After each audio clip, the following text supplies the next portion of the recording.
Bismillah, wassalatu wassalamu ala rasulillah. Të nderuar dëgjues dhe shikues, paqja, mirësia dhe begatia Allahun xhalleshanuhu qoftë mbi të gjithë ju. Njeriu është vazhdimisht në një proces mësimi dhe edukimi, që nga lindja deri në vdekje. Ai mëson nga eksperjenca e jetës, nga mundësitë që i jepen gjatë jetës së tij. Dhe agjërimi apo Ramazani në tërësi është një mundësi e dhënë nga Allahu xhalleshanuhu për të edukuar veten, për të edukuar nefsin, për të edukuar shpirtin dhe mendjen. Pikërisht për të folur për këtë temë, kemi sot të ftuar në podcastin Porta e Mëshirës Hoxhën e nderuar Imam Gentian Mara, imam në Xhaminë e Xhurrës në Tiranë. Hoxh, mirë se erdhët. Mirë se u gjeta, urime. Faleminderit. Atëherë unë do doja të nisja me një pyetje, ndoshta të dalim pak nga përkufizimi tradicional i agjërimit, pra që privohemi nga ushqimi, nga ngrënia, nga pirja. Çfarë është agjërimi në vetvete dhe si e ndikon ose si e edukon besimtarin apo agjëruesin? Atëherë njeriu për nga natyrë e ka krijuar Allahu subhanahu wa taala të përbërë prej fizikut, pra prej qendrës materiale dhe prej shpirtit. Shpirti është pikërisht ajo gjë e cila e vën lëvizje të gjithë funksionin e trupit dhe të gjymtyrëve të njeriu. E vërtetë është që flasim vazhdimisht për agjërimin e trupit, ndërkohë që agjërimi vlerën e vërtetë e ka tek shpirti. Çfarë i nevojitet njeriu? Nuk ka njeri i cili kur lind në zanafillën e lindjes tij të themi që ky është kriminal ose ky do të jetë i tillë, ky do të jetë i atillë. Të gjithë lindin njëjtë, të gjithë janë të pafajshëm. Domethënë kanë atë pafajësinë e jetës. Atëherë, gjatë jetës së tyre, proceset e ndikimit të ndryshëm, faktorët që ndikojnë tek njeriu janë ata të cilët e vënë nga një pikë tek shpirti i njeriu. Siç na ka përshkruar profeti alayhis salatu wasalam që e keqja përshkruhet, domethënë si një pikë e zezë. Dhe kjo pikë e zezë është ajo e cila formon të keqen. Atëherë agjërimi në rastin konkret, përtej asaj që kemi folur vazhdimisht me përkufizimin e agjërimit të shpirtit. Imam Ghazaliu rahimahullah e ka ndarë jo vetëm ai, por edhe të tjerë, po e ka klasifikuar agjërimin në 3 kategori kryesore. Në agjërimin e atyre të cilët agjërojnë me shpirt dhe me trup, se me patjetër ne nuk e anashkalojmë dot agjërimin e trupit. Sigurisht. Agjërimin e atyre të cilët agjërojnë domethënë vetëm me trup dhe agjërimin e atyre të cilët nuk janë të qartë se çfarë po bëjnë në realitet. E përsa i përket gradës së këtyre të cilët agjërojnë me mishë me shpirt, kur i thon, pra me trup e me shpirt, është grada më e lartë dhe këto thot janë të diturit. Pra, cilët janë të diturit? Çdo kush është i ditur dhe i paditur në të njëjtën kohë, sado i ditur qoftë në një fushë të caktuar, sepse dituria e vërtetë ajo i takon Zotit të gjithësisë. Në rastin konkret janë ata të cilët dinë sekretet e agjërimit. Dhe sekreti i çdo adhurimi, jo vetëm i agjërimit, po i çdo adhurimi, ndikimi duhet të jetë tek shpirti i njeriu, parsorja se sa tek trupi i tij. Pra Allahu subhanahu wa taala nëpërmjet këtij adhurimi që është agjërimi, kërkon që njeriu të edukojë shpirtin e tij, nefsi, pra Zoti xhel xhelal në Kur'anin e tij famlar të inna an-nafsa la'amaratun bisu, me të vërtetë që nefsi i njeriu, domethënë shpirti, egoja e tij, çfarë bën e urdhëron për keqen. Njeriu për nga natyra është për nga e mira, anon tek e mira. Por janë pikërisht të faktorët, nefsi në rastin konkret, domethënë agjërimi i shpirtit. Nefsi çfarë bën kur nuk e ka një lloj edukate, kur nuk edukohet nefsi, atëherë të nxit vazhdimisht për keq. Pra agjërimi i shpirtit, që është grada më e lartë, është agjërimi i cili kufizohet domethënë në edukimin e shpirtit. Dhe shpirti është pastaj që i përcjell mesazhet të gjitha gjymtyrëve të trupit dhe këtu kalojmë në agjërimin e fizikut ose ajo që thot ndryshe profeti sallallahu alaihi wasallam, men lam yada qawla zur wal amal bih falaysa lillahi hajatan fi an yada ta'amahu wa sharabahu. Kush nuk e braktis gënjeshtrën, të vepruarit me të, pra çfarë janë këto? Këto janë virtyte të mbjellura tek njeriu. Le ta di se Allahu subhanahu wa taala nuk ka nevojë që ai të braktisë ngrënën dhe të pirën, pra që të ketë thjesht një agjërim të trupit. Dhe nëse dikush, një hadith tjetër thotë, dhe nëse dikush e shan, ofendon, apo vepron me të gjëra të cilat nuk janë të hijshme, nuk janë të përshtatshme, ai çfarë thotë? Unë jam agjërueshëm. Kujt ja kujton këtë unë jam agjërueshëm? Ç'është vërtetë ja kujton shpirtit të tij, sepse shpirti dhe zemra ajo nëpërmjet të cilës vetë përmbahet njeriu dhe jo vetëm trupi e fiziku. Në bazuar në thënien profetike na është thënë që qëllimi është ajo që i jep vlerë veprës. Pra, një qëllim i pastër në jetën e agjëruesit, pra që kur ngrihet ndoshta për syfyrin e hershëm, pra ngrihet në të një qëllim i tillë i sinqert i pastër, sa e ndikon agjërimin e ditës së tij, domethënë, ose si e ndikon jetën në tërësi. Atëherë, niyeti ose qëllimi i pastër është ajo që i diferencon gjërat. Nëse një person qëndron nga mëngjesi deri në mbrëmje, ndoshta më shumë se sa mbrëmja, pa ngrënë dhe pa pirë, mirë po nuk e ka qëllimin e agjerimit. Arsyet mund të jenë të shumta, vetëm agjerimi nuk është në mes. Dhe ku do të jetë diferenca midis këtij dhe atij i cili e braktisi diçka të tillë vetëm për hatër Zotit sepse Zoti e ka urdhëruar? Kush e bëri diferencën? Qëllimi. Ky e pati qëllim, çfarë kërkoi nëpërmjet kësaj vepre? Ndaj dhe profeti alayhi salatu wasalam kur flet domethënë për qëllimin në çdo vepër, çfarë thotë? Innamal a'malu binniyat. Veprat shpërblehen dhe merren në konsiderat mbi bazën e kujt? Të niyetit, të qëllimit. Wa innama likulli imri'in ma nawa, dhe gjithsej i cili do të marrë atë niyetin të cilin e ka bërë niyet. Ai që ka bërë niyet agjerimin për hir të Allahut subhanahu wa taala e ka ndarë çështjen. E ka ndarë për hir të kujt ky po agjeron. Ndaj dhe Zoti në hadithin kudsi çfarë thotë? Thotë çdo vepër të cilën e vepron njeriu e vepron për veten e tij, veç agjerimit. Ai është imi dhe unë shpërblej për të. Çdo vepër që është e vërtetë është për Allahun. Po përse në rastin konkret Zoti i gjithësisë thotë që veç agjerimit? Dietarët e Islamit kanë thënë sepse në agjerim tek agjeruesi nuk merr pjesë hipokrizia dhe syfajësia. Në sadaka dikush mund të jap sadaka për syfajësi, për famë. Namazin ruajna Zot, mos na bëj për tyre. Namazin dikush mund ta fali për të dukur. Haxhin e të gjitha veprat. Ndërsa tek agjerimi ai nuk është i detyruar, nuk ja kërkon kush. Ti mund të qëndrosh disa çaste me të tjerët, sikur je agjerueshëm, ama në fshehtësinë tënde ti vazhdon jetën tënde shumë normalisht. Atëherë kush është kjo e cila e lidhi agjerimin, e filloi agjerimin dhe mbaroi në të njëjtën kohë, por çdo vepër është pikërisht niyeti. Pra, nëse vjen koha e akshamit dhe njeriu nuk gjen diçka për ta prishur atë agjerimin, a konsiderohet se ky vazhdon të jetë agjerueshëm? Nga çasti që ky e bëri niyet, që përfundoi agjerimin kësaj dite, nga ai çast ka përfunduar gjithçka për të.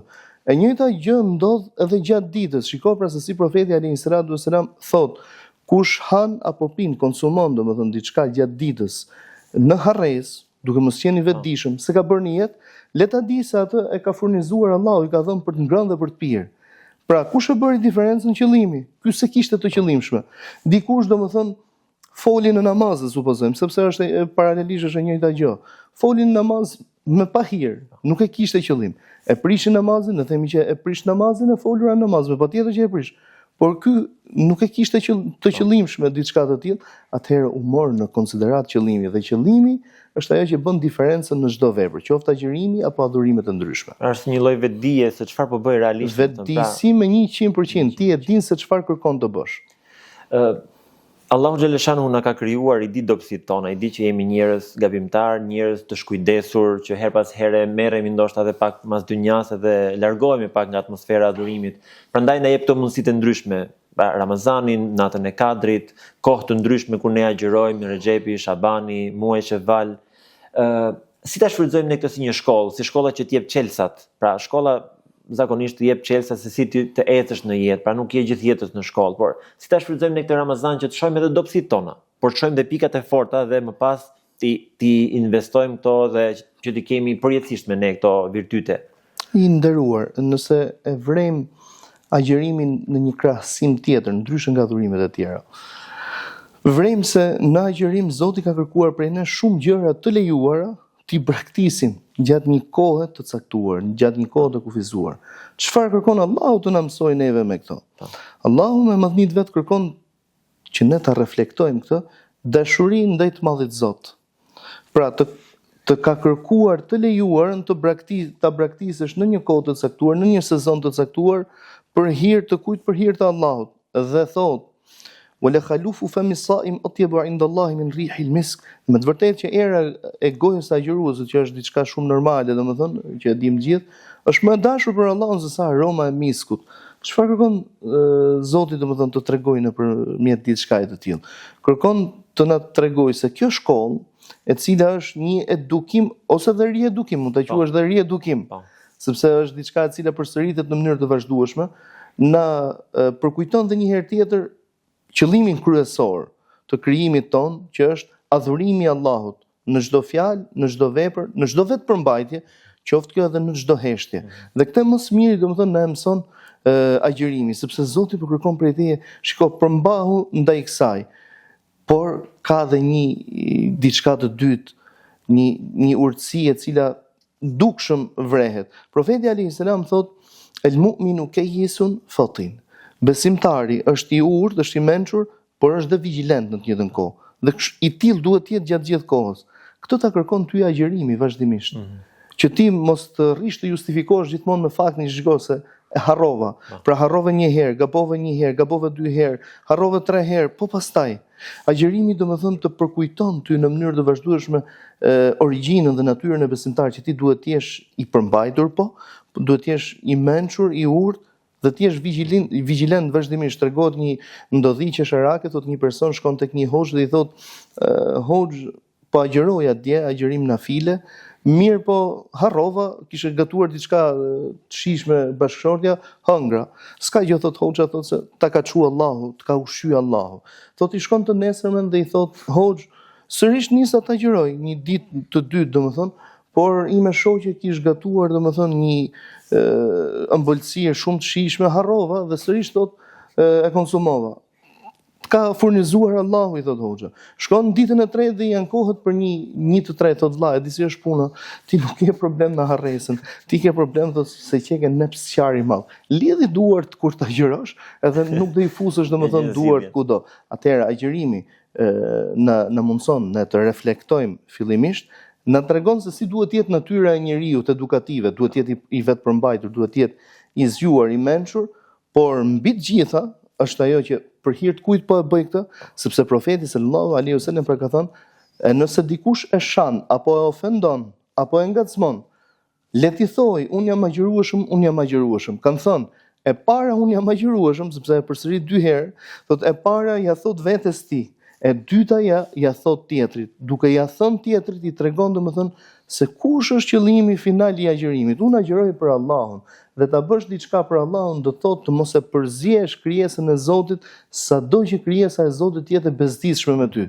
sepse shpërblimi i Zotit të gjithësisë, ai i cili të ka urdhëruar që ti të vetëpërmbahesh edhe nga shumë gjëra të lejuara në ditët e zakonshme, do të jetë shumë i madh për agjëruesin. Domethënë në xhenet me shpresën e Zotit ka një portë rrejan nga ku do të hyjnë vetëm agjëruesit dhe nuk do të hyjë askush tjetër, thot profeti alayhis salam. Pra një vlerësim maksimal për agjëruesin, por si i tillë agjëruesi duhet ta vlerësojë këtë adhurim, të jetë i vetëpërmbajtur, të jetë vigjilent vazhdimisht dhe mbi të gjitha të përcjellë domethënë vetëm dashuri, domethënë herë, sepse ajo është lodhje fizike dhe askush nuk thotë se agjërimi nuk është lodhje fizike, por herë ajo lodhja fizike, raskapitja kur kalon, sidomos kur kalon 2/3 të Ramazanit dhe vjen grada finale, domethënë e ti nis dobësohesh në çdo aspekt, sepse është e vazhdueshme, është e përditshme. Dhe aty duhet ta tregosh vendosmërinë akoma dhe më shumë. Ndaj dhe zonja nderuar Aisha radhiyallahu anha çfarë ka thënë? E ka vlerësuar profetin alayhis salam në shembull bujarie dhe ka thënë kur vinte Ramazani, ai ishte si era, domethënë në mirësi, ai shumë bujar ishte, dhe e dyta kur flet për pjesën e tretë të Ramazanit, thot ai profeti alayhis salam kur vinte 1/3 e fundit të Ramazanit, pra 10 ditë që i fundit ose 10 netë që i fundit, e ngrinte shtratin, pra nuk kishte më diçka gjumë. Pse aty njeriu është më i lodhur, që është e vërteta. Është më i lodhur, më i raskapitur, por edhe një herë tjetër i vërteton vetes që Zoti i gjithësisë më ka obliguar me një vepër, më ka obliguar pasi e ka ditur paraprakisht që unë mundem ta bëj potencialin të cilin e kam. Në maraton hapat e fundit janë shumë të rëndësishme, sepse aty mund ta humbasësh të gjithën. Me që jemi në këtë proces riedukimi, le të themi, apo edukimit të nefsit, të njeriu, të shpirtit, një element i rëndësishëm është edhe lutja, edhe leximi, edhe meditimi. Si duhet jetë raporti i agjëruesit?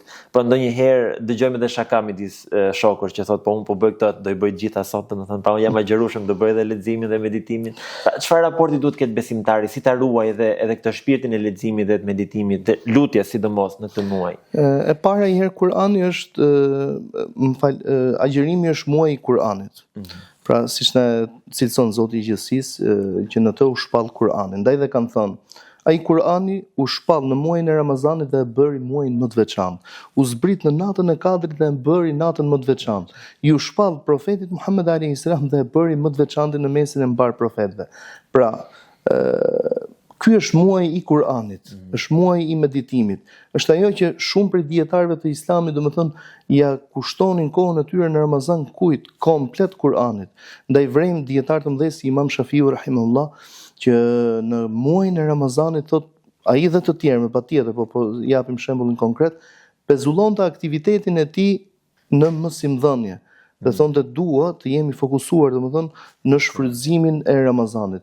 Dhe vrem se shumë prej tyre ka patur një numër të konsiderueshëm në mesin e dietarëve dhe figurave fisnike nga figurat e historisë islame, vrem se në Ramazan thot bënin hatme 2 herë në ditë. Domethënë në 24 orëshin, pra një natën dhe një ditën. Çfarë tregon kjo? Kjo tregon se sa të përkushtuar ishin në Kur'anin famlar.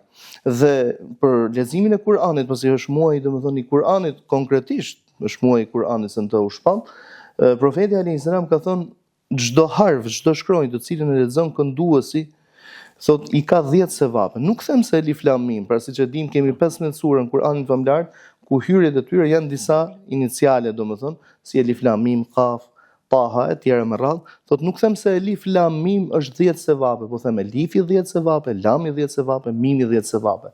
Sa sevape të shumë fishuara do të jenë në Ramazan, sepse është akoma dhe më zgjeruar shumë fishimi i sevapeve. Kjo për sa i përket domethënë leximit edhe aktivitetit. Ne nuk po themi se shikoj se në Ramazan duhet pezullojmë aktivitetet. Ne folëm për njerëz që ja dinin vlerën më të vërtetë, të cilën ja kishin kushtuar jetën e tyre arsimimit të brezave, që kërkonin domethënë një lloj privatësie në këtë Ramazan, dëshironin të rrinin sa më tepër vetëm. Dhe duhet kemi parasysh se kohët kanë ndryshuar, nuk janë aktivitetet njëjtë siç kanë qenë dikur dhe të themi bëjmë krahasimet me sot. Kanë ndryshuar kohët dhe normalisht ka ndryshuar dhe njeriu dhe duhet të përshtatemi, t'i puqim ato kushtet tona. E dyta çfarë është më e rëndësishme në pyetjen tuaj të nderuar, është çështja e lutjes. Ne dimë që Allahu subhanahu wa taala thotë lutmuni t'ju përgjigjem. Pra, të ka urdhëruar dhe të ka premtuar. Dhe premtimet e Allahut subhanahu wa taala janë vazhdimisht të drejta. Nëse nuk e ke marrë përgjigjen e lutjes, dije se nuk e ke marrë për të mirën tënde. Por nëse përgjigjen e lutjes nuk e ke marrë për efekt se nuk ke vepruar siç duhet, kjo është diçka të cilën gjithsej cili duhet ta analizojë tek vetja. Vazhdimisht themi që ne mendojmë mirë për Zotin tonë, mendojmë mirë. Edhe kur nuk e kemi marrë një përgjigje, profeti alayhis salam na ka mësuar se e ke të depozituar atë lutje, duke të larguar një të keqe ose të ka rezervuar Allahu subhanahu wa taala për ditën ku ke më shumë nevojë. Lutja ka kohën dhe ka sezonet ku është më e prirur për t'u pranuar. E normalisht që është sezoni i lutjes është Ramazani. Konkretisht ajo koha e iftarit. Akoma më shumë 10 ditë që i fundit. Do më thënë ku Zoti ka garantuar që në çdo natë do të ketë prej atyre të cilët u hiqet emri nga xhehenemlit. Do më thënë të gjithë njerëzit kur i ka krijuar Zoti i gjithësisë kanë një vend në xhenet dhe një tjetër në xhehenem. Falat të xhehenemit dhe shfrytëzoje nëpërmjet lutjeve. Do më thënë gjëja të cilën i kanë dhënë vlerë të parët tanë me të cilën specifikuan do më thënë rrjedhën e historisë, ishte lutja, shfrytëzimi i lutjes. Madje mund të kujtoj këtu një rast shumë të veçantë ku një dietar thotë ishte agjërueshëm me agjërim nafile gjithmonë, jo me agjërimin e Ramazanit që e kemi fars. Dhe një koleg i tij ose një njohur i tij e fton sikur të kishim ngrënë mëngjes tot së bashku ose drek. Thot të falenderoj, po të them drejtën jam agjërueshëm sepse do ishin në kontakt gjatë gjithë ditës së bashku. Kështu që ti thot mund të konsumosh dhe vazhdojnë rrugën. Do duke shkuar për diku, kishte dalë një person duke u shërbyer njerëzve ujë të ftohtë, domethënë pasi ishte edhe vap, duke u shërbyer ujë të ftohtë dhe thonte pashi hatrin e Allahut. Pranojeni këtë, ju dhash Allahu xhenetin. Pra e kishte bërë për shpirt të dikujt, ishte e drejta e tij. Thot dhe shkoi hoxha, domethënë personin fjalë thot dhe e mori dhe e piu. I thot ky thot hoxha, nuk isha agjërueshëm? Po thot agjërueshëm isha. Po thot po e konsumove ujin. Mendoj se mos harroj. Jo tha isha plotësisht i vetëdijshëm. Tha po përse e more ujin? Kur dëgjova tha lutjen e atij, thash Zotit xhenetin, thash më kryesore se sa adhurimi të cilin nuk e di nëse do më pranohet apo jo, është pikërisht kjo lutje që shpresoj që lutja e këtij personi do pranohet. Pra, është momenti për ta shfrytzuar në lutje dhe është momenti t'i kërkojmë dhe të tjerëve të luten për ne. Ndaj kur të ndahesh me një të njohurin tënd, me një dashamirin tënd, me një person të cilin e vlerëson, hajt selam. Në qofsh, po thuaj i nderuar, domethënë kërkoj mos na harro me lutje, sepse personi i cili është i sinqert, pra ndoshta një lutje specifike për ty, po të them 1/3 e natës ndoshta nuk do ta bëj. Por në momentin konkret do të përmend. Në momentin konkret do ta bëj një lutje për ty. Po mund të jetë çast, ja një çast domethënë i volitshëm për të pranuar lutjet. Ndaj Ramazani, muaji i Kur'anit, i meditimit, i leximit, i këndimit dhe duhet kemi parasysh që nuk ka të bëjë me sasinë, se shpesh njerëzit fillojnë dhe numërojnë këtë pjesën që sa lexova ose sa këndova ose sa hatme bëra, inshallah Zoti na mundson gjithë që të kemi sa më shumë. Por cilësia, fillimisht cilësia, sepse ka prej tyre të cilët kanë patur shumë pak materialisht, domethënë numerikisht, mirë po në cilësi mund të kenë kaluar, kemi rastin e Uthman ibn Affanit që thotë, kaloi gjithë natën me një ajet, duke e lexuar, duke e përsëritur dhe kur e kanë pyetur ka thënë, po meditoja rreth tij.